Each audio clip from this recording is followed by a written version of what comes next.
Subscribe करें और bell दबाएं ताकि कोई खबर रह न जाए।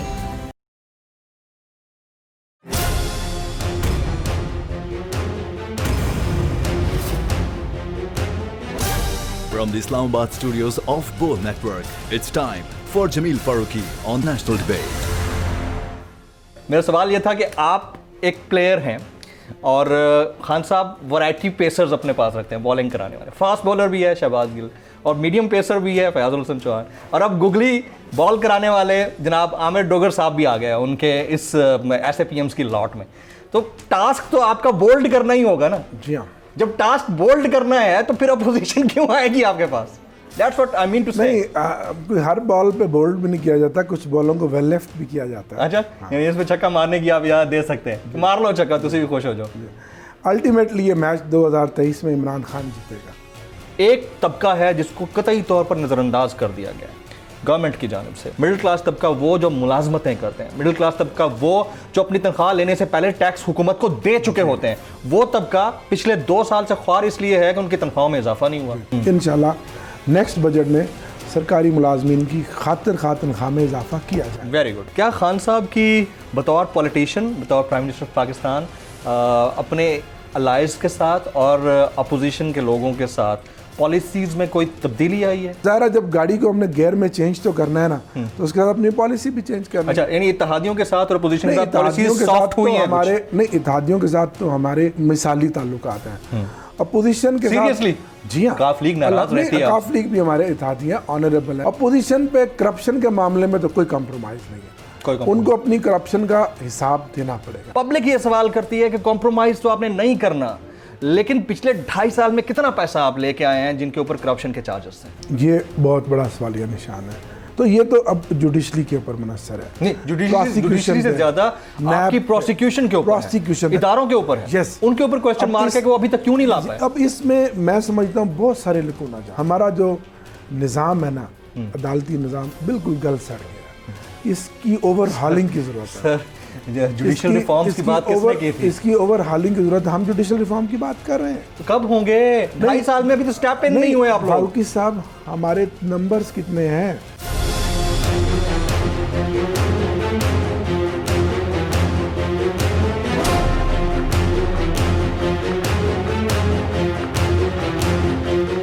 Good evening, welcome to national debate. Project BRT से लेकर प्रोजेक्ट नया पाकिस्तान तक, कारज़ारे सियासत भी अजीब चीज है। जो चीज ऐवान इक़्तिदार में बैठे हुए लोगों के लिए हलाल करार पाती है, वो मुखालफीन के लिए हराम करार पाती है। ये अजीब ही नजरिया है, ये अजीब किस्म की रिवायत है, और ये पाकिस्तान की सियासत ऐसी सियासत है जो थर्ड वर्ल्ड कंट्रीज में हम हमेशा से विटनेस करते चले आए हैं। जो वादे हुकूमत में आने से पहले किए जाते हैं वो बाद में सिर्फ दावे बनकर रह जाते हैं, और ये मजाक की बात नहीं है। जो चीजें हुकूमत चाहती है कि उसके हक में जा रही हैं, वो तो वो दुनिया को दिखाते हैं कि ये चीज हमारे हक में है तो ठीक है, लेकिन जब उनको लगता है कि उनके डिसफेवर में जाएगी या डिसक्रेडिट में जाएगी, तो वो हमेशा उसका अलग अंदाज से प्रचार करते हैं। अब जलसे अपोजिशन के लिए हराम है, हुकूमत के लिए हलाल है। यानी कोरोना अपोजिशन को तो बहुत कुछ कह लेगा, हुकूमत को कुछ नहीं कहेगा। और यही आलम, यही अहवाल उन तकारीर का है, उन दावों का है, उन वादों का है जो ये जाहिर करता है कि हुकूमती तर्जुमान हो या फिर हुकूमती वुज़रा, वो जब दावा करने पे आते हैं तो वो ये नहीं समझते कि वो तर्जुमान बनकर बात कर रहे हैं, वजीर बनकर बात कर रहे हैं, तज्जियाकार बनकर बात कर रहे हैं, या फिर ज्योतिषी या माहिर इल्म नुजूम बनकर बात कर रहे हैं। एक शख्स के अंदर कई शख्सियात एक वक्त में बदरजाए अतम मौजूद रहती हैं और उसका हम नज़ारा देखते रहते हैं। अब देखिए ना कि कोई वजीर आकर कहता है और बात करता है और बयान देता है, तो बाद में दूसरा तर्जुमान उसको डिफेंड करने के लिए कहता है कि ये उनका तज्जिया हो सकता है, ये उनकी जाती राय हो सकती है।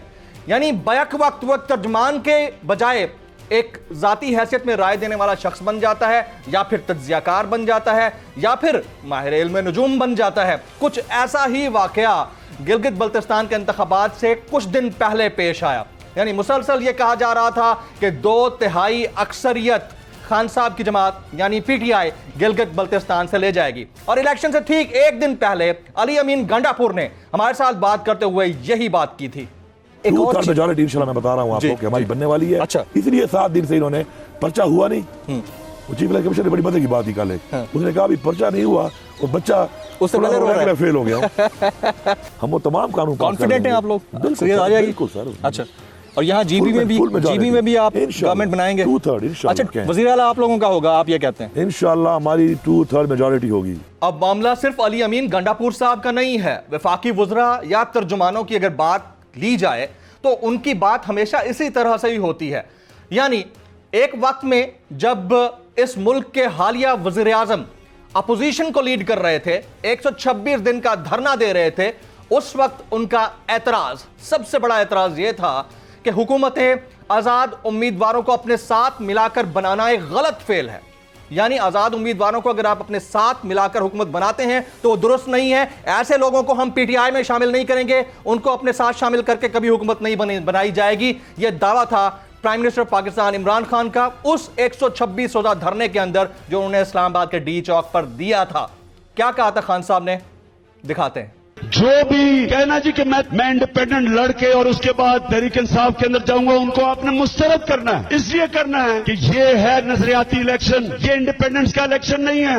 आपने इमरान खान को वोट देनी है और मैं जिम्मेदारी लूंगा इन सब की। मेरा काम है उनका सही चलाना, लेकिन आप ये इंडिपेंडेंट को वोट ना देना। जो भी ये कहना जी कि मैं जीत के तहरीक इंसाफ में आ जाऊंगा, तहरीक इंसाफ में आने की कोशिश ना करना, आपकी जगह नहीं होगी तहरीक इंसाफ में अगर आप जीत भी गए। हम पाकिस्तान अपनी आंखों से बदलता हुआ देखें ना देखें, लेकिन तब्दीली का बदलाव कुछ इस तरह से कि दावे वादों में और वादे दावों में बदलते हुए हमने जरूर देखे हैं।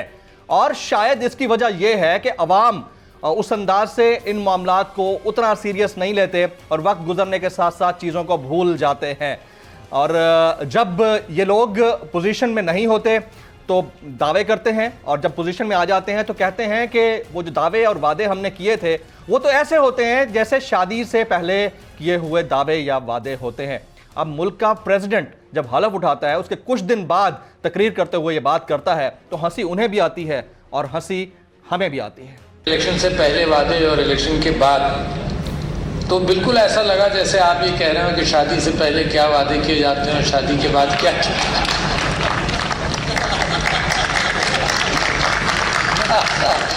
मामला पाकिस्तान का है, मामला प्रोजेक्ट नया पाकिस्तान का है, और मामला प्रोजेक्ट बीआरटी से प्रोजेक्ट नया पाकिस्तान तक का है। बीआरटी हमारे सामने है।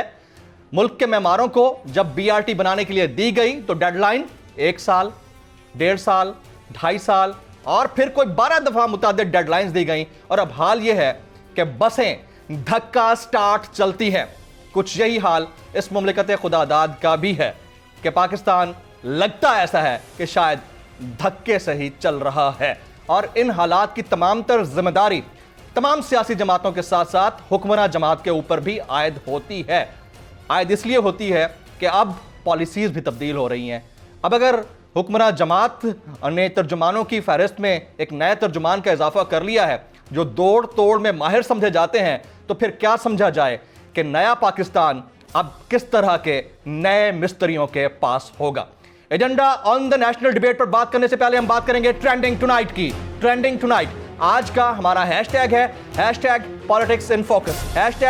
#Politics in focus. मुझे जमील फारूकी कहते हैं। आप मेरा प्रोग्राम नेशनल डिबेट बोल न्यूज पर मुलाहिजा करते हैं। On the debate tonight Malik Amir Dogar साहब, वज़ीर आज़म के मुआवन खुसूसी बराए सियासी उमूर और सीनियर सियासतदान।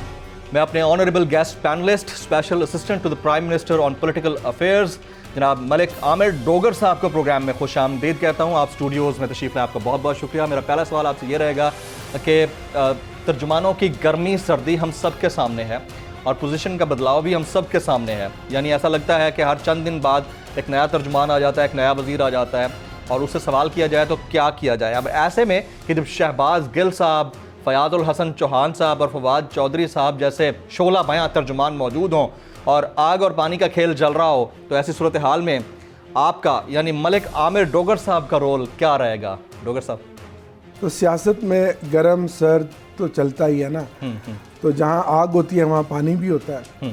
तो मैं क्योंकि पहली बात है कि आपका टेम्परामेंट, मिजाज, तो मैं जब सियासत में पहली बार 97 में काउंसलर बना तो अल्लाह बख्शे मेरे वालिद साहब ने मुझे एक ही बात समझाई कि बेटा सियासत और जज्बात ये दो अलग चीज़ें हैं। तो अगर सियासत ये बाकी ऐसे पीएम्स को भी समझाया ना सर। तो अगर सियासत करनी है तो उसको सियासी नज़र से करनी है। अब एक नईमुल हक मरहूम अल्लाह जी उनको गरीक रहमत करे, उनकी वफ़ात के बाद एक लिंक मिस था पीएम ऑफिस और पार्लियामेंटेरियंस और हमारे बाकी जो टिकट होल्डर्स हैं पार्टी के दरमियान। तो मुझे पार्टी ने बिठाया है इसलिए पीएम ऑफिस में कि मैं उस लिंक को कनेक्ट कराऊं, दोबारा से मजबूत करवाऊं। और प्राइम मिनिस्टर साहब की बहुत मेहरबानी है, मैंने जब भी उनको पार्लियामेंटेरियंस के लिए टाइम मांगा, उनके इश्यूज़ के लिए टाइम मांगा, उन्होंने हमेशा टाइम दिया। और ज़ाहिर है एक पॉलिटिकल पार्टी है पीटीआई, तो मेरी ये जिम्मेदारी है कि मैंने एक पॉलिटिकल माहौल बनाना है और इस माहौल को आगे लेकर चलना है। और बुनियादी तौर पर हम जो पार्लियामेंटेरियन, हम लेजिस्लेटर हैं, हमने एक लेजिस्लेशन करनी है, एक हेल्दी लेजिस्लेशन करनी है, वो लेजिस्लेशन करनी है जो कौम के पार्ट की इंटरेस्ट में हो, उनके मफाद में हो। जिस तरह परसों एक बहुत बड़ा अंदिया प्राइम मिनिस्टर साहब ने दिया कि मैं चाहता हूं कि आने वाला जो मार्च का सेनेट का इलेक्शन है वो साफ शफाफ हो और शो ऑफ हैंड के ज़रिए हो। और माजी में आप जानते हैं कि बिलखसूस KPK में होती रही है, लोग बलूचिस्तान में बिकते भी रहे हैं और बड़े बड़े सरमायादार जो सियासत की अलिफ बे को नहीं जानते थे वो सेनेटर बन जाते थे। तो हुकूमत वक्त तो हमेशा अपना किरदार अदा करती है। पैसे के इस्तेमाल को कैसे रोकेंगे? हुकूमत को तो सूट तो हो जाएगा, पैसे का इस्तेमाल कैसे रुकेगा? वो तो बड़ा मसला है। जब शो ऑफ हैंड होगा और पार्टियां जब अपने मेंबर, अपने सेनेटर्स को नामजद कर देंगी कि ये हमारे सेनेटर्स हैं और उनको अपने नंबर से अंदाज़ा हो जाता है कि कितनी सीटें हमारी जनरल और कितनी टेक्नोक्रेट आएंगी, तो चीज़ें खुद ब खुद साफ हो जाएंगी। ये एक बहुत बड़ी तब्दीली है। फिर प्राइम मिनिस्टर साहब ने इलेक्ट्रॉनिक वोटिंग की बात की। ओवरसीज़ पाकिस्तानीज़ का मुतालबा था जो हर साल सालाना अरबों रुपए के फॉरेन रेमिटेंस हमें भेजते हैं। क्या हमें भी वोट का हक दें जी? ज़ाहिर जब वो बैठे हैं उनका दिल पाकिस्तान के साथ धड़कता है, उनके जज्बात पाकिस्तान के साथ हैं, वो पाकिस्तान की खैर खाई मांगते हैं। और जब भी कोई मुश्किल वक्त पाकिस्तान में आया, कोई ज़लज़ला आया, कोई सैलाब आया, पाकिस्तानियों ने हमेशा बाहर से मदद की है। ट्रांसपेरेंसी कैसे इंश्योर कराएंगे? अगर डिजिटल वोटिंग की तरफ जाते हैं, ऑनलाइन वोटिंग की तरफ जाते हैं, पाकिस्तान तहरीक इंसाफ पाइनियर है सोशल मीडिया डिजिटलाइज करने में और ये दुनिया को दिखाने में कि हमारा प्राइम मिनिस्टर भी ट्वीट के जरिए ट्विटर पे आकर अपना स्टेटमेंट दे सकता है। लोगों को शऊर मिला है, इसमें कोई शक नहीं है। लेकिन जब आप लोग इतने एक्टिव हैं डिजिटल मीडिया के ऊपर और लोगों की सोशल मीडिया ब्रिगेड्स काम कर रही हैं, तो आप लोग ट्रांसपेरेंसी कैसे इंश्योर कराएंगे? ट्रांसपेरेंसी तो शो हो जाएगी ना, आजकल तो टेक्नोलॉजी का ज़माना है ना। आप उस सिस्टम को मैक्सिमम फुल प्रूफ बनाएंगे, जितने भी चेक हैं वो उस पर लगाएंगे ताकि हैक ना हो। और ये एक एक्सपीरियंस है ना, इस एक्सपीरियंस में ये कोई आइडियल नहीं होगा, कोई हतमी नहीं होगा। इसमें जो फिर फ्लॉज या जो लकूनाजात या वीकनेसेस होंगी आप उसको फिर दोबारा इम्प्रूव कर सकते हैं। जिस तरह हमने कहा कि आए बैठें इलेक्ट्रल रिफॉर्म्स करें। 18 का इलेक्शन एक साफ सुथरा इलेक्शन हुआ है और प्राइम मिनिस्टर साहब की जाती तो नहीं मानते वो, नहीं वो आप बिठाना चाह रहे हैं। अपोजिशन तो कभी भी नहीं मानेगी, वो तो मैं ना मानने वाली बात है। और उनका तो अभी बयानिया हालिया में GB की मैं आवाम को मुबारकबाद देता हूँ कि उन्होंने एक सियासी शऊर का मुजाहरा किया और उन्होंने मुल्क दुश्मन एंटी स्टेट PDM के बयानियों को मुस्तरद कर दिया। वो तो नहीं मानेंगे, वो तो सिर्फ अपने मफादात की सियासत कर रहे हैं, अपनी करप्शन बचाने की सियासत कर रहे हैं। आपने 2 साल में असेंबली में भी देख लिया, कोई उन्होंने अवाम की मफाद की कोई कंक्रीट बात नहीं की। शोर शराबा किया, हंगामा आराई किया, क्योंकि वो इतने ओपन एंड शट केसेस हैं उनके कि जिसमें वो नहीं बच सकते।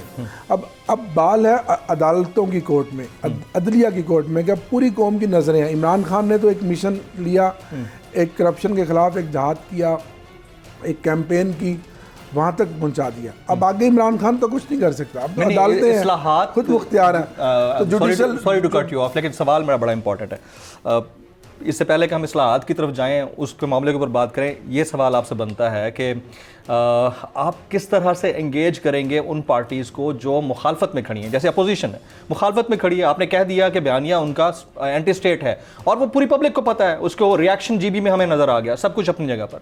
लेकिन ऐसी सूरत हाल में जब एक तरफ आप लोगों ने ये डिसीजन ले लिया है कि एंटी स्टेट बयानिए के मामले के ऊपर या दीगर मामलों के ऊपर अपोजिशन साथ नहीं है, और दूसरी तरफ ये भी फिर ऐसा एक बंदा, ठंडा बंदा जो इलेक्टेड एमएनए है, पहली दफ़ा ऐसे पीएम्स में से ऐसा बंदा आया जो इलेक्टेड एमएनए है, उसको इतनी बड़ी जिम्मेदारी दे दी जाती है कि आपने सबको साथ लेकर चलना है। तो how will you make it happen? I mean ये बड़ा सवाल है ना। देखिए, इसका एक पूरा एक मैकेनिज्म है जो हमने बनाया है। कैसा मैकेनिज्म? मेरी पार्टी की जो लीडरशिप है उनके साथ बैठकर, और हम उसमें एक पूरी कोऑर्डिनेशन करेंगे, पूरा एक सिस्टम बनाएंगे।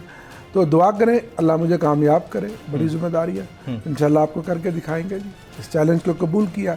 लेकिन आपने वो घुमा दिया उस बात को। मेरा सवाल बड़ा इंपॉर्टेंट था। मेरा सवाल ये था कि आप एक प्लेयर हैं और खान साहब वैरायटी पेसर्स अपने पास रखते हैं, बॉलिंग कराने वाले। फास्ट बॉलर भी है शहबाज गिल, और मीडियम पेसर भी है फयाजुल हसन चौहान, और अब गुगली बॉल कराने वाले जनाब आमिर डोगर साहब भी आ गए उनके इस ऐसे पीएम्स की लॉट में। तो टास्क तो आपका बोल्ड करना ही होगा ना। जी हाँ, जब टास्क बोल्ड करना है तो फिर अपोजिशन क्यों आएगी आपके पास? That's what I mean to say. नहीं, हर बॉल पे बोल्ड भी नहीं किया जाता, कुछ बॉलों को वेल लेफ्ट भी किया जाता है। अच्छा, यानी इसमें छक्का मारने की आप याद दे सकते हैं, मार लो छक्का, तुसी भी खुश हो जाओ। अल्टीमेटली ये मैच 2023 में इमरान खान जीतेगा, तहरीक इंसाफ जीतेगी, ये मैं आपको बताऊं। आज जो पाकिस्तान की हमारी कामयाब मुआशी पॉलिसियों की बदौलत, अभी मैं सुबह एक बिजनेसमैन कम्युनिटी के साथ बैठा था, इस वक्त पाकिस्तान का जो पहिया है मईशत का वो चल पड़ा है। इंडस्ट्री चल रही है, ना सिर्फ इंडस्ट्री चल रही है बल्कि नई इंडस्ट्री लग रही है। जो हमने एक्सपोर्टर्स को रिबेट दिया है, एक्सपोर्ट बढ़ रही है, इंपोर्ट को हमने कंट्रोल कर लिया, रुपया आपका स्ट्रांग हो रहा है। Faisalabad, Multan home industry power looms का हब है। 1992 के बाद वो बताते हैं कि पहली बार पावर लूम्स चली हैं, टेक्सटाइल इंडस्ट्री चली है। टेक्सटाइल इंडस्ट्री के लोग बताते हैं कि मार्च अप्रैल तक हमारे पास ऑर्डर है, लेकिन उसके अलावा भी हमें दुनिया से ऑर्डर मिल रहे हैं, हमारे पास कैपेसिटी नहीं है, लेबर स्किल लेबर शॉर्ट हो गई है। तो ये अगर सिलसिला इस तरह चलता रहा, और जिस तरह इमरान खान साहब कहते थे कि एक टाइम आएगा मैं इस मुल्क को वहाँ लेकर जाऊँगा जहाँ इस मुल्क की असल ज़रूरत है, और आज पूरी दुनिया में इमरान खान की लोग आवाज़ सुन रहे हैं। कल आपने इंग्लैंड के एम्बेसडर की बात देखी, पाकिस्तान में अल्हम्दुलिल्लाह इंग्लैंड की टीम भी आ रही है। तो राहुल गांधी ने ट्वीट किया जिसमें पाकिस्तान की जो रैंकिंग है वो इंडिया से बेहतर दिखाई है, बेहतर हो रही है। हाँ। और लेकिन आमिर साहब एप्रिशिएबल इंडिकेटर्स बहुत अच्छे हैं, एप्रिशिएबल, दैट्स एप्रिशिएबल। मैं तो बार बार मुख्तलिफ फोरम्स पे अगर हम इस कोरोना के इस प्रेजेंट स्पाइक से निकल गए, फिर पाकिस्तान को तरक्की से कोई नहीं रोक सकता। Let me hold you here. कोई शक नहीं है इंडिकेटर्स बहुत अच्छे हैं, कोई शक नहीं है मोडीज आपकी रेटिंग अच्छी दिखा रहा है, कोई शक नहीं है कि कोरोना की पेंडेमिक फेज के अंदर आपकी जो स्टॉक है उसको इंटरनेशनली रिकॉग्नाइज किया गया। आई एंडोर्स इट। लेकिन आपकी जो रजिस्टर्ड कंपनी है, 2 महीनों में रिकॉर्ड उन्होंने 38% उनको प्रॉफिट हुआ है। पिछले 4 महीने से हमने कोई कर्जा नहीं लिया, बल्कि कर्जे वापस किए हैं। लेकिन सर इसके बावजूद महंगाई का ये आलम है कि आप अगर मार्केट चले जाएं, शायद हम लोग शायद मार्केट ना जाते हों, हमें पता ना हो क्या चल रहा है, लेकिन अगर आप अपने मुलाजिम से पूछें कि उसने आज कितने रेट पर टमाटर ख़रीदे हैं, या कितने रेट पर आटा ख़रीदा है, या कितने रेट पर उसने मेडिसिन ख़रीदी है, तो दैट्स अलार्मिंग। तो उसको कैसे आप लोग मैनेज करेंगे? आप 2.5 साल हो गए आपकी। देखिए, माजी की हुकूमतों में बड़े बड़े स्कैंडल्स बनते थे। ये जो पावर कॉरिडोर्स हैं, इनमें रोज़मर्रा करोड़ों अरबों रुपए की करप्शन होती थी, और उनके पीछे उनके किकबैक्स होते थे, और पैसा आपने देखा पिछले 20 सालों में इन्हीं हुक्मरानों ने अरबों डॉलर इस मुल्क का करप्शन के ज़रिए बाहर भिजवाया। एक बहुत बड़ा जो फैक्टर है इमरान खान की हुकूमत में, वो करप्शन ख़त्म हो गई है। वो जो पावर कॉरिडोर ख़त्म हो गई 100%। मैं बात कर रहा हूँ पावर कॉरिडोर्स की, इक़्तिदार के ऐवानों की, ठीक है, निचले लेवल पे पुलिस में, वापडा में उधर हो सकती है, नहीं करप्शन ऐवानों के अंदर नहीं है, करप्शन होगी, लेकिन उस पर भी कंट्रोल किया जा रहा है। और महंगाई एक बहुत बड़ा चैलेंज है। अब ये महंगाई की जिम्मेदार सिर्फ पीटीआई की हुकूमत नहीं है। पिछले 15-20 सालों की जो पॉलिसीज थी, जो इदारों को उन्होंने तबाह किया, निज़ाम को ख़राब किया, ज़रात, ये बड़े अफसोस की बात है कि ज़राई मुल्क हो, टमाटर महंगा हो, आलू महंगा हो, प्याज महंगा हो, सब्जी महंगी, हमने फोकस किया। आटा महंगा हो, चीनी महंगी, हम नई टेक्नोलॉजी लेकर आ रहे हैं, नई सीड्स लेकर आ रहे हैं, नए तर्ज पे जो आपका साथ हमसाया इंडिया, जो इतनी बड़ी जदीद उसके साथ लेटेस्ट, मैं खुद गया हूँ हरियाणा में, पंजाब में, वो फार्मिंग कर रहे हैं। वहाँ 17 एकड़ एक लैंड सीलिंग है, उससे ऊपर आप ज़मीन नहीं रख सकते। 17 एकड़ का ज़मींदार यहाँ के 7 मुरब्बे से ज़्यादा पैदावार ले रहा है। लेकिन अब इस पे काम हो रहा है, महंगाई पे कंट्रोल किया जा रहा है।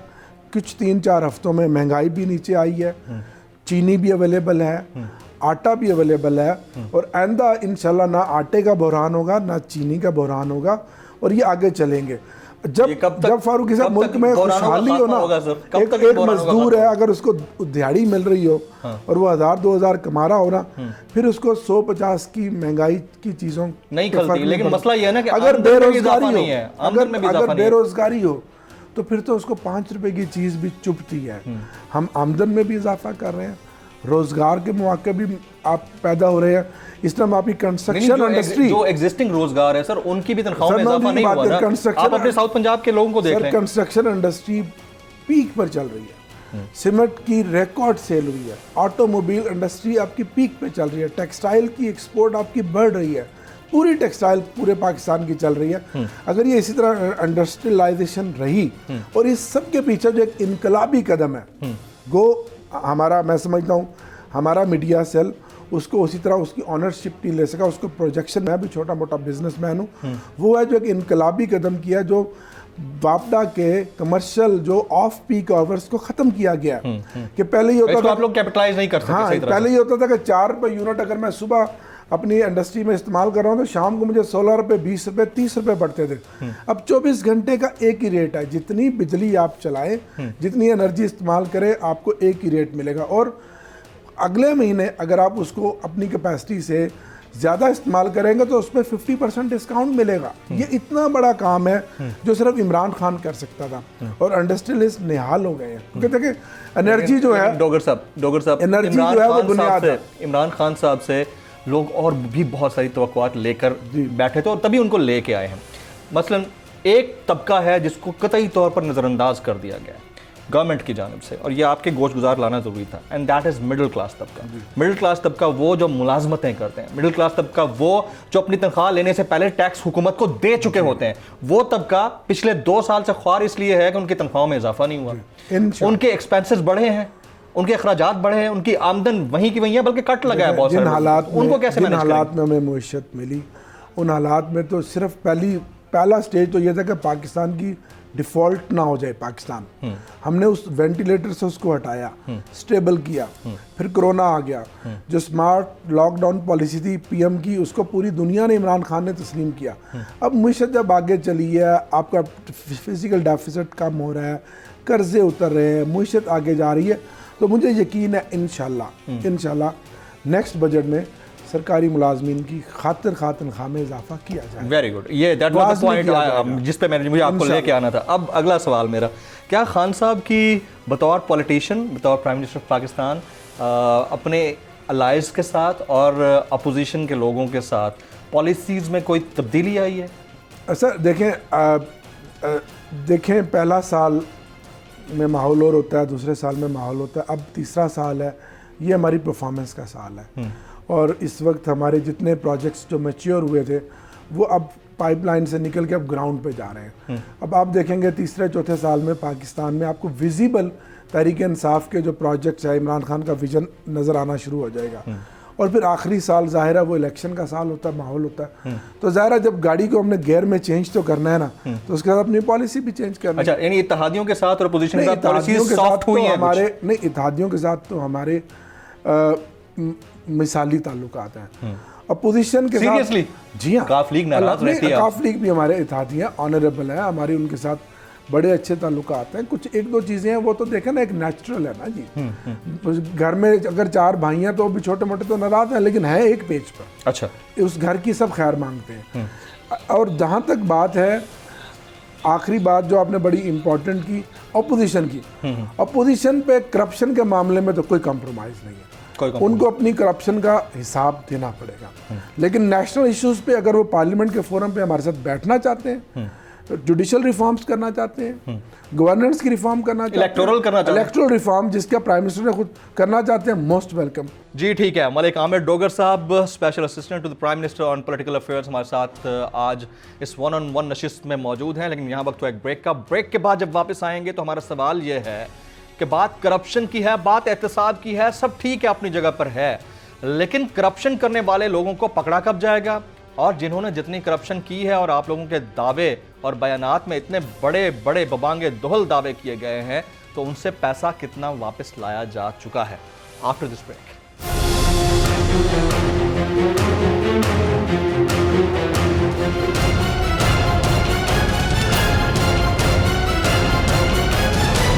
वज़ीर-ए-आज़म के मुआविन खुसूसी बराए सियासी उमूर जनाब आमिर डोगर साहब आज इस खुसूसी 1-on-1 नशिस्त में हमारे साथ स्टूडियोज़ में मौजूद हैं और पहली दफ़ा बोल न्यूज़ के स्टूडियोज़ में तशरीफ़ लाए हैं। सर, आप तशरीफ़ लाए, आपको बहुत बहुत शुक्रिया।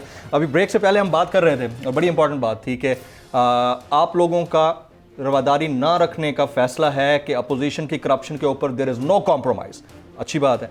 पब्लिक ये सवाल करती है कि कॉम्प्रोमाइज़ तो आपने नहीं करना, लेकिन पिछले 2.5 साल में कितना पैसा आप लेके आए हैं जिनके ऊपर करप्शन के चार्जेस हैं? ये बहुत बड़ा सवालिया निशान है। देखिए, प्राइम मिनिस्टर की ज़ात पे, उसकी कमिटमेंट पे तो कोई शक नहीं है, उनकी ऑनेस्टी पे कोई शक नहीं, उनके इस जज्बे पे कि वो चाहते हैं कि इस मुल्क से करप्शन का खात्मा हो, लेकिन उनकी अपनी भी एक लिमिटेशंस हैं। आप जानते हैं कि पाकिस्तान में माफियाज बहुत स्ट्रॉन्ग है, हर माफिया से वो अकेला शख्स लड़ रहा है और मुझे उम्मीद है कि अल्लाह ताला की ज़ात उसके साथ है, नेक नियत है, वो सुरखरू होगा और अल्लाह गैब से उसकी इमदाद करता है। कितना जाके उन्होंने चूरन बेचने की कोशिश की मरियम ने और बिलावल ने, लेकिन अल्लाह ने उसको फतह दी जीबी में। ठीक है, अब मामला है अदालतों का। कौम जानती है, बच्चा बच्चा जानता है कि नवाज शरीफ और आसिफ जरदारी करप्ट है, उन्होंने करप्शन की है, अरबों रुपए के असासे बनाए। अदालतों ने पूरा टाइम दिया पनामा केस में, लेकिन वो अपनी मनी ट्रेल साबित नहीं कर सके सारी चीज़ें। अब वहाँ जाकर तो हुकूमत एक पार्ट है, जुडिशली दूसरा पार्ट है, मीडिया तीसरा पार्ट है, रियासत का ये सतून है ना, तो ये तो अब जुडिशली के ऊपर मुनस्सर है। नहीं, जुडिशली से ज्यादा आपकी प्रोसिक्यूशन के ऊपर, प्रोसिक्यूशन इदारों के ऊपर है। यस, उनके ऊपर क्वेश्चन मार्क है कि वो अभी तक क्यों नहीं ला पाए। अब इसमें मैं समझता हूँ बहुत सारे लकूना जात है। कहाँ मैं खुद भी लॉ का, कानून का तालिब इल्म हूँ। हमारा जो निज़ाम है ना, अदालती निज़ाम बिल्कुल गल सड़ गया, इसकी ओवरहालिंग की जरूरत है। जुडिशल रिफॉर्म्स की बात किसने की थी? इसकी ओवरहालिंग की जरूरत है। हम जुडिशल रिफॉर्म की बात कर रहे हैं, तो कब होंगे? 2.5 साल में अभी तो स्टेप इन नहीं हुए आप लोग। फारूकी साहब, हमारे नंबर्स कितने हैं, हमारी असेंबली में नंबर्स कितने हैं? हमें तो जो सिंपल एक्सरेट से बिल मंजूर करवाना पड़ता है, तो उसके लिए भी हमें बहुत मेहनत करनी पड़ती है। उस सिचुएशन में तो दो चीजें, या तो आप अपोजिशन को साथ मिला लें, वन, जिसके लिए आप तैयार नहीं हैं। दूसरी ये है कि आप दोबारा इलेक्शन लड़ने और 2/3 अक्सरियत लेके आए। अपोजिशन को जब मिलाते हैं तो वो पहले कहते हैं कि नैब पूरे को चेंज कर दो। अब नैब के अमेंडमेंट के जरिए हमें एनआरओ दे दो। मैं उस कमेटी का भी मेंबर हूँ। 34 निकाती आपको अमेंडमेंट जो प्रपोजल आया है, अंदाजा करें। हमने उनको कहा कि जो ऑर्डिनेंस हमने नैब का दिया, उसको प्लस माइनस करके जो चीजें वाकई काबिले अमल हैं, जिसमें वो तो हो सकता है, वो हो सकता है, लेकिन क्लीन चिट तो नहीं इमरान खान देगा ना आपको। अच्छा, उसके अलावा भी तो बहुत सारी चीजें ना, अदालती निज़ाम है, जजों की तैनाती है, प्रोसिक्यूशन है और बहुत सारी चीजें, वो तो आकर कर लेना। लेकिन वो कहते हैं नहीं, क्योंकि देखें जहां हम जाते हैं सबसे पहले वो आगे खुद खड़े होते हैं। उनकी करप्शन, उनके मामला वो खुद इन्वॉल्व है। आप अपोजिशन में देख लें, हर तीसरा चौथा पांचवा आदमी, क्योंकि पिछले 20-30 सालों से जिस तरह से इन्होंने किया है, जिस तरह से जो इन्होंने खिलवाड़ा किया, कौन नहीं जानता। हम तब्दीली के लिए आए थे, रिफॉर्म्स के लिए आए थे, उसका हल है पार्लियामेंट और उसमें हम जाएंगे, आवाज़ देंगे, उनको ऑफर करेंगे। अगर वो नहीं आते तो खुद कौम के सामने एक्सपोज होंगे। एनआरओ की बात आपने की, क्या एनआरओ के लिए खान साहब से अपोजिशन लीडर्स ने राब्ता किया? सर नहीं, अपोजिशन लीडर तो खान साहब से डायरेक्ट बात नहीं करता ना। कुछ चीज़ें और भी तो बैकग्राउंड में, कुछ और बैकडोर में होती हैं, अनासर होते हैं ना। मसलन मैं मिसाल के तौर पे, अब मैं आपसे ओपन बात करूं, करें बिल्कुल करें, कि ये भी तो एक तरह का देखो ना, एक रिलीफ ही था ना, पार्ट था ना, कि नवाज शरीफ साहब जिस तरह हम सबको मामू बनाकर और हमारी आंखों में धूल डालकर झोंक कर मुल्क से बाहर चले गए। और प्लस मुझे मीडिया से बड़ा गिला आया क्योंकि उन्होंने मैनेज किया कि मीडिया ने एक ऐसी हाइप, ऐसा माहौल बना दिया था उन 5-6 दिनों में कि खुदा ना खास्ता अभी प्लेटलेट्स 5000 पे चले गए, अभी 2000 पे गए, अभी सांस लेना मुश्किल हो जाएगा, अभी खुदा ना खास्ता वो कोलैप्स कर जाएंगे, ऐसा माहौल बना दिया। अब जब उनकी फुटेज आती हैं, वो घूम रहे हैं, फिर रहे हैं, कॉफ़ी पी रहे हैं, लंदन के पार्क्स में एंजॉय कर रहे हैं। आप मीडिया से इन्फ्लुएंस होना कब शुरू हो गया सर? मैं तो हैरान होता हूँ। आप लोगों को तो उनकी रिपोर्ट्स के ऊपर नहीं सर, नहीं, आप सुप्रीम कोर्ट जाते हैं सर। अब किसी ने ये माहौल नहीं बनाया, किसी ने ये नहीं कहा कि यार वो एक इसका मतलब उनकी मीडिया मैनेजमेंट अच्छी है, आप लोगों ने फिर मिसमैनेज किया ना? नहीं सर, नहीं, देखें बात सुने, फिर वही वाली बात है। नवाज शरीफ एक माफिया का नाम है और उनके बहुत पंजे गहरे हैं। हमें तो 2-2 साल 30 साल की हुकूमतें हैं, लड़ाई लड़ रहे हैं। आप तो सीनियर अब देखें, अब उनको अगर अब उनमें इखलाकी जुर्रत है कि एक लड़की को ढाल बनाकर सामने खड़ा कर दिया मरियम नवाज को, ठीक है, आए आकर फेस करें। उनके बेटे भी हैं, खुद नवाज शरीफ साहब हैं, बहुत इनकलाबी बनते हैं, ले आए ना बड़े आइन और कानून। आप गवर्नमेंट में है सर, आप लोग करें इसको प्रोपेल करें, तो जो लीगैलिटीज के साथ प्रोपेल करें, जो तरीकाकार कानून के दायरे में है बाहर लाने का, हम तो वो सारा अडॉप्ट कर रहे हैं। कब ला रहे हैं नवाज शरीफ को वापस? हमने तो मूव कर दिया और इंशाल्लाह नवाज शरीफ को जो भी कोई डिफाइंड डेडलाइन है उसकी? नहीं, प्राइम मिनिस्टर दे चुके हैं, मैं इसीलिए पूछ रहा हूं। नहीं, उस पर काम हो रहा है और हमारा ये बिल्कुल मैं समझता हूँ उससे ज्यादा कोई इखलाकी बात भी होती है, लेकिन उनमें इखलाकियात नहीं सर। आप बताएं ना कि अब मैं एक जनरल एग्जांपल दे रहा हूँ, let's not related with the political scenario, लेकिन जनरल एग्जांपल है। एक चोर होता है, वो कभी खुद से इखलाकी तौर पर आके तो नहीं कहेगा ना मैं चोर हूँ। तो आप गवर्नमेंट है ना, you are the power corridors influencers, आप लोग बात कर सकते हैं ना, आप लोग टेकअप कर सकते हैं। कर रहे हैं। प्राइम मिनिस्टर साहब ने कहा मुझे अगर यूके की गवर्नमेंट से भी बात करनी पड़ी तो मैं करूंगा, खुद जाकर लाना पड़ा तब भी लाऊंगा। देखें, पूरी कौम की डिमांड है ना यार।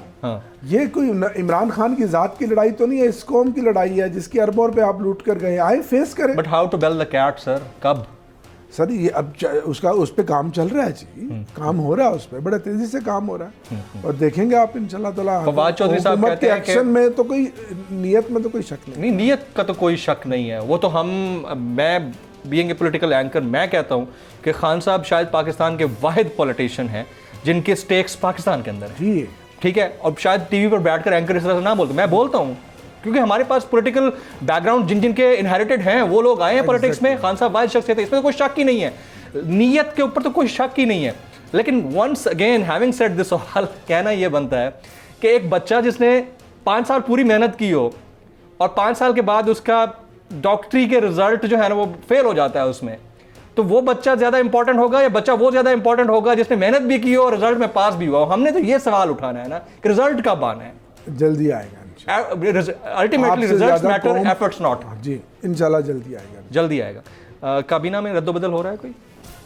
अभी फिलहाल तो नहीं, लेकिन होना है।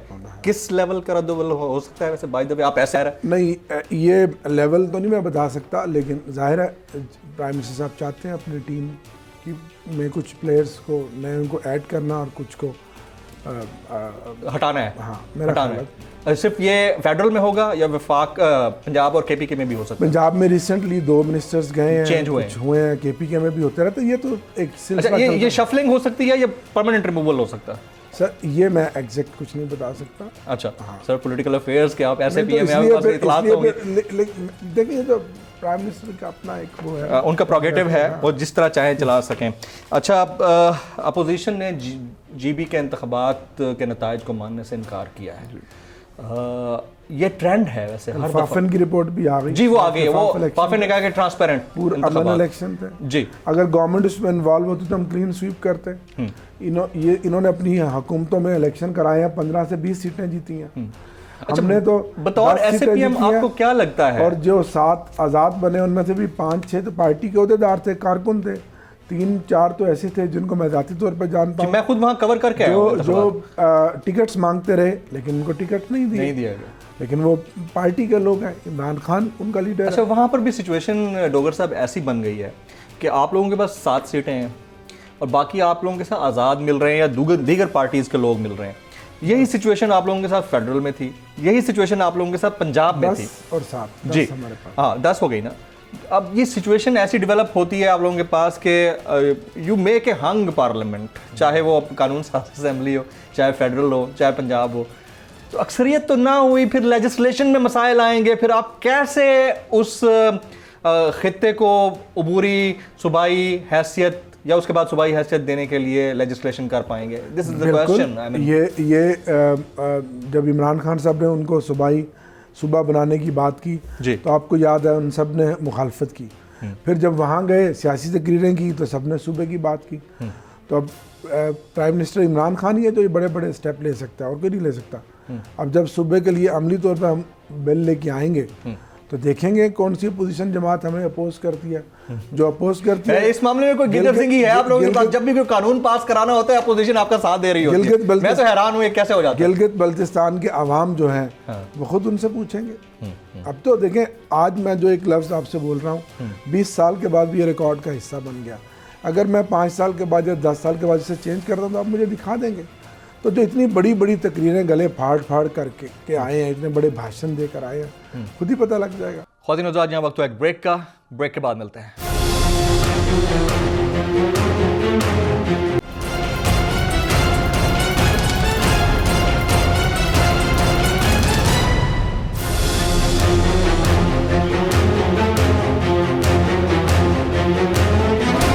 Welcome back. हमारे ऑनरेबल गेस्ट पैनलिस्ट हमारे साथ मौजूद हैं। गुफ्तगू के सिलसिले को आगे बढ़ाते हैं। नून लीग का सियासी मुस्तकबिल आफ्टर नवाज शरीफ साहब का वो गुजरांवाला खिताब और उसके बाद क्वेटा वाला खिताब, ठीक है, और मरियम नवाज शरीफ साहब की एक ही बात के वोट को इज्जत दो और उसके पीछे जो कुछ है वो हमें सबको पता है। नून लीग का सियासी मुस्तकबिल क्या है? देखें, मैं तो कोई इतना अच्छा नून लीग का सियासी मुस्तकबिल नहीं देखता, क्योंकि नून लीग के जो सीनियर लीडर्स हैं, पार्लियामेंटेरियन हैं, असेंबली में मिलते हैं, वो मियाँ साहब का जो एंटी स्टेट एजेंडा है उससे वो खुश नहीं है। और वो कहते हैं कि नहीं, क्योंकि आप सब जानते हैं कि नवाज शरीफ मुल्क का वो वाहिद सियासतदान है, मुस्लिम लीग वो है कि जो इस्टेब्लिशमेंट के कंधों पे बनकर नवाज शरीफ आया, उनकी उंगली पकड़कर जनरल ज़ियाउल हक, जनरल गुलाम जिलानी, जिसने इनको 1985 में 84 में पहले मिनिस्टर बनाया, फिर 85 की असेंबली में उस वक्त के एक बड़े सियासतदान मखदूम हसन महमूद, जी मेरे याद, जिनको उस वक्त के वज़ीर आज़म मोहम्मद खान जुनैजो मरहूम नामजद कर गए। उनका जहाज़ अभी इस्लामाबाद तक नहीं पहुंचता और पीछे जो है वो जनरल साहब की आशीर्वाद थी, वो उनके उनको अपना रूहानी या सियासी बेटा मानते थे, बेटा मानते थे। उन्होंने गवर्नर साहब को कह के हल्फ लेट करवाया और वो जो सारे कबूतर बैठे थे हसन महमूद साहब के घर गुलबर्ग में, वो सब उड़ के मॉडल टाउन आ गए। तो कहाँ से हुआ, किसने किया? आज जो कानून की, आइन की, इदारों की, इंसाफ की बात करते हैं, अभी आपकी तो परवान उसी गमले में हुई है। और फिर उस वक्त जितने वो अब बयानिया ये उस वक्त जितने इलेक्शन फारूकी साहब हुए जी, वो एंटी पीपल्स पार्टी जो उन्होंने लड़े, बेनज़ीर के खिलाफ लड़े, वो किन के कंधों पे लड़के? वो बैसाखियाँ कहाँ थी? IGI बनी, फंडिंग वहाँ से कहाँ से? बाद अभी रिसेंटली एपीडीएम बनी थी, अब पीडीएम आपके हमारे सामने बनी है। ये तो कोई देखें, कोई ऐसा बंदा कोई नजरियाती बंदा जिसका कोई नजरिया हो, जिसकी कोई साख हो, वो तो कह सकता है। आप तो खुद उनके बलबूतों पर चलकर आए और आज आप उन्हीं को अच्छा वो एक्सक्यूज करते हैं कि हमसे जो हुआ सो हुआ, अब आगे हम ऐसा नहीं होने देंगे। आपको लगता है कि वाकई ये कोई ऐसा इस्लाहाती निज़ाम लाने के लिए कुछ ऐसा कर रहे हैं या सिर्फ ये गवर्नमेंट टॉपल करने के लिए कर रहे हैं? कोई इस्लाहाती निज़ाम नहीं लाने के लिए तैयार। इनका सिर्फ और सिर्फ मकसद है कि हमारी जो करप्शन है, हमारे जो असासे हैं वो बच जाएं। ये इदारों को, स्टैब्लिशमेंट को अंडर प्रेशर कर रहे हैं, हुकूमत को अंडर प्रेशर कर रहे हैं, अदालतों को अंडर प्रेशर कर रहे हैं, और कोई इनका मकसद नहीं है। क्योंकि ये लोग एक्सपोज हो चुके हैं ना, आपने 3-3, 4-4 बारियां लगा चुकी हैं, उसमें आपने क्या गुल खिलाए हैं?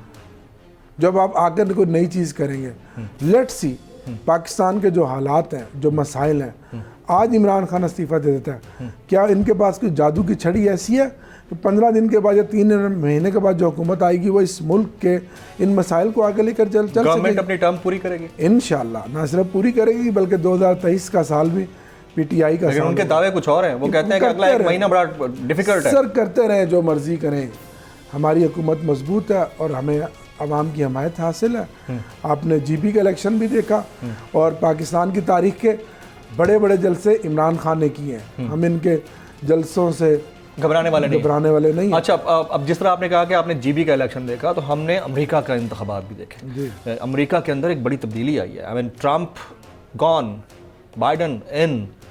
तो इंटरनेशनल इस्टेब्लिशमेंट जब भी बदलती है, इंटरनेशनल फेसेस जब चेंज होते हैं, तो नेशनल इस्टेब्लिशमेंट और नेशनल फेसेस के ऊपर बड़ा फ़र्क पड़ता है। डू यू थिंक कि इससे कोई फ़र्क पड़ेगा जो बाइडन के आने से पाकिस्तान की पॉलिटिक्स पे? नहीं, अमेरिका एक ऐसा मुल्क है, कैंप डेविड की उनके जो थिंक टैंक है, उनकी पॉलिसीज़ इस खित्ते के लिए मेरा ख्याल मोर और लेस वही रहेंगी। और वैसे भी उन्होंने एक डिवीज़न कर ली है कि इस रीजन में उनका जो अलाइज है, उनका जो फ्रेंड है वो इंडिया है, और पाकिस्तान इस तरह नहीं, हमें इससे कोई फ़र्क नहीं पड़ने वाला। नहीं, कोई फ़र्क नहीं पड़ेगा। आप ऐसी कोई चेंज नहीं देखते कि फर्दर फ्यूचर में कोई पाकिस्तान के लिए कुछ नहीं होगा? अच्छा, आपने अभी बात की कि अपोजिशन के बहुत सारे लोग हैं जो नवाज शरीफ साहब के बयानिए के ऊपर बड़े नाला हैं, बरंगेख्ता हैं, गुस्से में हैं, और उनको लगता है कि मियाँ साहब ने जो किया वो ठीक नहीं किया। तो उनमें से कुछ लोग आपसे राब्ते में हैं, पार्टी छोड़ रहे हैं, पाकिस्तान मुस्लिम लीग नवाज पीटीआई में शमूलियत की बात। MNAs हैं, 12-15 MNAs हैं। 15 MNAs? 12 से 15 MNAs। सेनेटर्स भी हैं?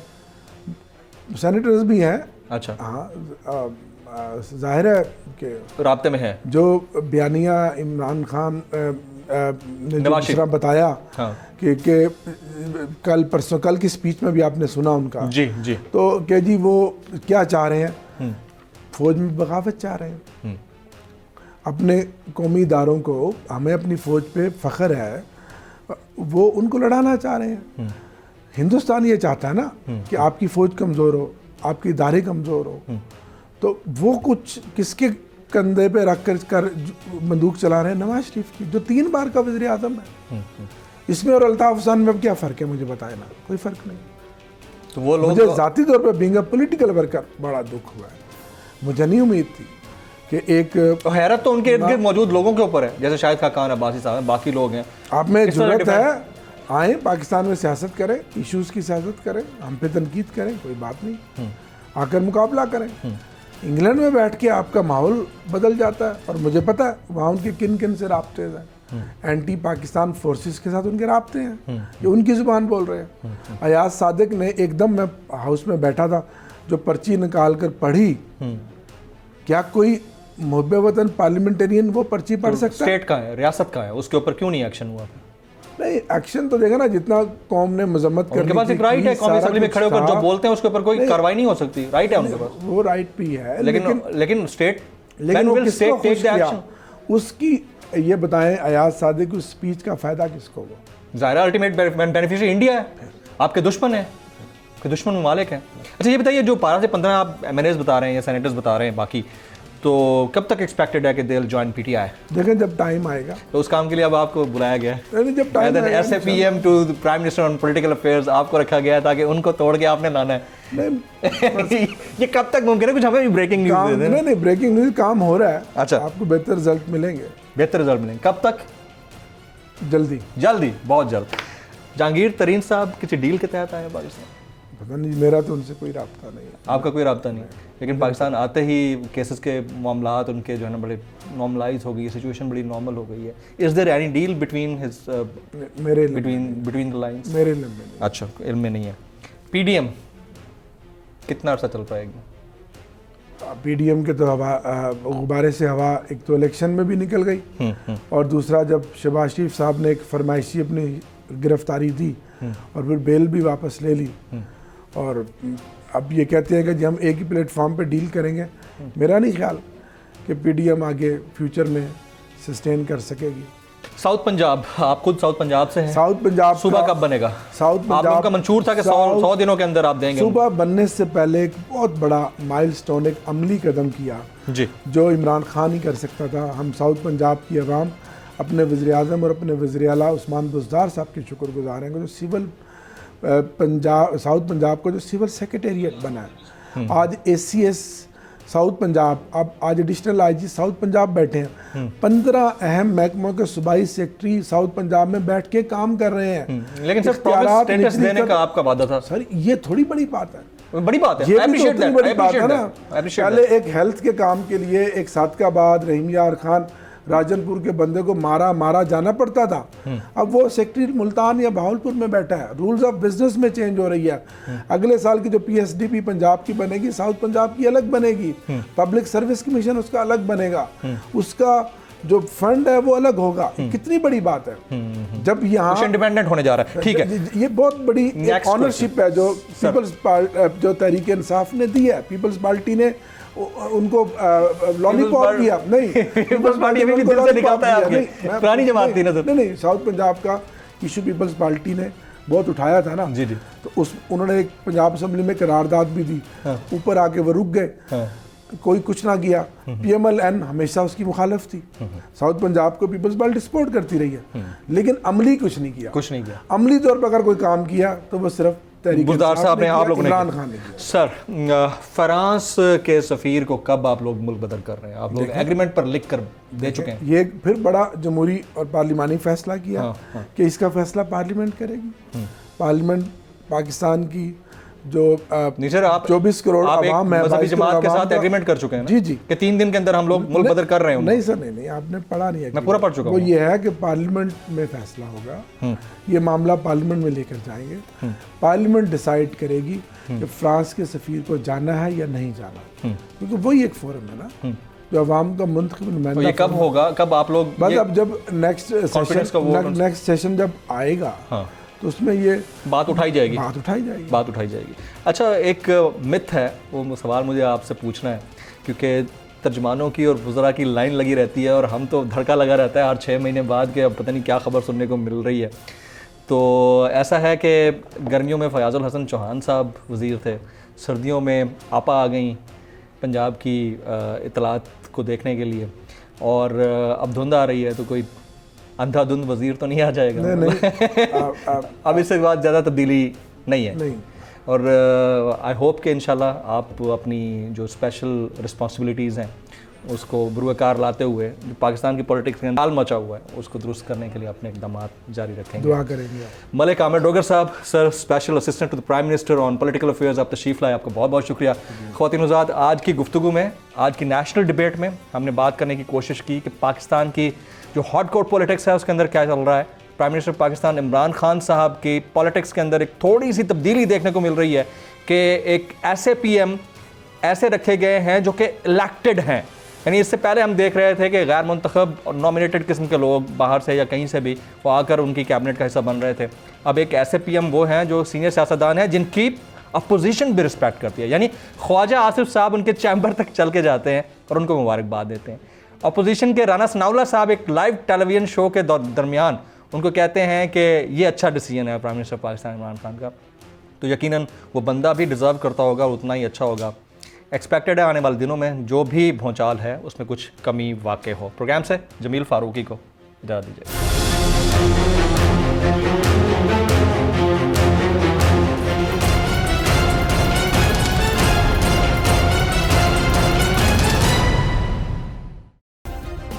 सब्सक्राइब करें और बेल दबाएं ताकि कोई खबर रह न जाए।